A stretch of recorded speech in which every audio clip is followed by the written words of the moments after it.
The sun was sinking low, painting the sky with streaks of orange and crimson as birds began their journey back to their nests. The evening air carried the smell of burning firewood from village huts, and the sound of children's laughter echoed faintly across the fields.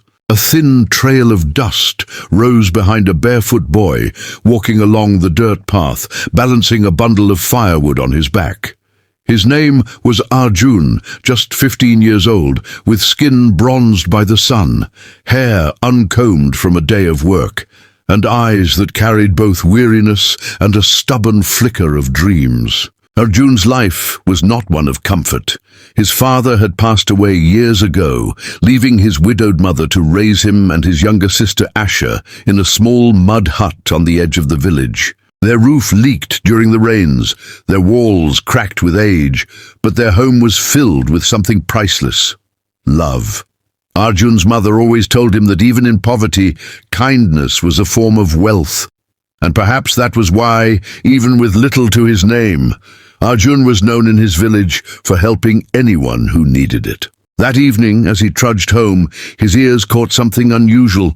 A faint cry, so distant he almost dismissed it as a bird's call.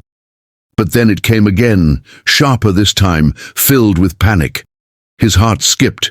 He dropped the bundle of firewood and sprinted toward the sound, his feet slapping against the dry earth. By the riverbank, hidden behind tall reeds, he saw her. A girl, maybe 16, struggling desperately as the ground beneath her gave way. She was sinking into quicksand, her hands flailing, her terrified eyes wide. Each movement dragged her deeper, the earth swallowing her inch by inch. Arjun's breath caught. He knew this part of the land.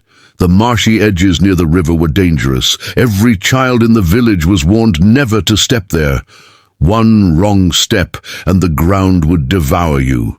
"Don't move!" he shouted. "Stay still!" Her head snapped toward him, her face pale and streaked with mud. "Please, help me, I can't get out." Arjun's mind raced. His gaze darted across the ground until he spotted a fallen branch, thick, sturdy. He grabbed it, ran closer but kept to the firmer ground, and stretched the branch toward her. "Grab this, hold on tight!" Her hands, trembling and slick with mud, reached out and latched onto the branch. Arjun dug his bare heels into the dirt, his thin frame straining as he leaned back with all his strength. "Don't let go! Just pull slowly, one step at a time!" he yelled, his voice steady even though his arms shook with effort. The girl whimpered, her body heavy with fear, but she obeyed. Slowly, painfully, inch by inch, her body slid across the muddy surface until, with one last desperate pull, Arjun dragged her onto solid ground. They collapsed together side by side, gasping for breath. For several long moments the world was silent except for the river's flow and the crickets chirping in the distance. Finally the girl whispered, her voice cracking, "You saved me." Arjun sat up, brushing mud off his shirt. His cheeks were flushed, his chest still heaving. "Anyone would have done the same," he said softly. But she knew that wasn't true. She had felt how close she was to death. She had seen the fire in his eyes, the determination of someone who refused to let another person slip away. Her clothes, though filthy now, were unmistakably expensive. Her sneakers, even caked in mud, looked like something she had seen in glossy store windows. She didn't belong here, not in this village. But she didn't explain. Not yet. "My name is Sophia," she said quietly. That night, still trembling from fear and exhaustion, Sophia followed Arjun back to his village. His mother, though startled by the unexpected guest, welcomed her without hesitation. She insisted Sophia eat with them. The meal was humble, lentils and rice served in clay bowls. Yet, as they sat on the floor and shared the food, Sophia noticed something remarkable. She watched as Arjun quietly slid the largest portion of food into his little sister's bowl before taking the smallest share for himself. She watched his mother, her sari patched and worn, smiling warmly despite her tired eyes. They had so little, and yet they gave as though they had plenty. Sophia ate in silence, but inside something stirred. In her world, dinners were banquets, courses upon courses served on silver trays, but never had she seen anyone give up their portion so naturally, so selflessly. The next morning, she thought of leaving, but something inside her resisted. She stayed another day, and then another. She carried water with Asher from the well, her manicured hands blistering under the heavy clay pot. She walked with Arjun to the fields, listening as he pointed out the birds, the crops, the way the river curved. She laughed when he told jokes, though simple, because his laughter was so genuine it was contagious. For the first time in her life, Sophia felt free. No bodyguards watching her every move, no journalists snapping photos, no weight of being the daughter of Richard Wallace, a billionaire hotel tycoon. She didn't tell Arjun who she really was. She didn't want to. For once, she wasn't the billionaire's daughter. She was just Sophia. One evening, as they sat by the river where he had saved her, Sophia's voice trembled as she spoke. "Back in the city, everyone sees me for one thing. My father's money. People pretend to like me, but they're really chasing what he has. No one looks at me the way you do, like I'm just me." Arjun's gaze was steady, simple, honest. "Money can't tell you if someone's heart is good," he said. Her eyes burned with tears. No one in her world had ever said something so true, so pure. But their fragile peace was shattered days later. It began with the sound of engines, deep, powerful, tearing through the village silence. Black SUVs rolled in, sending chickens scattering and villagers stepping back in awe.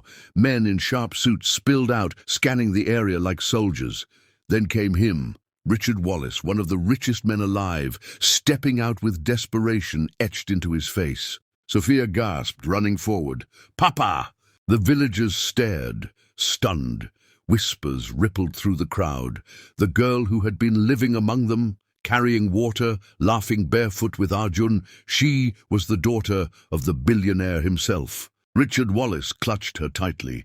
"Sophia, my God, I thought I lost you." His voice cracked with raw emotion. Then he turned, his sharp eyes landing on Arjun. "Are you the boy who saved her?" Arjun swallowed, suddenly shy. "I only did what anyone should." Richard's voice trembled. "No, you don't understand.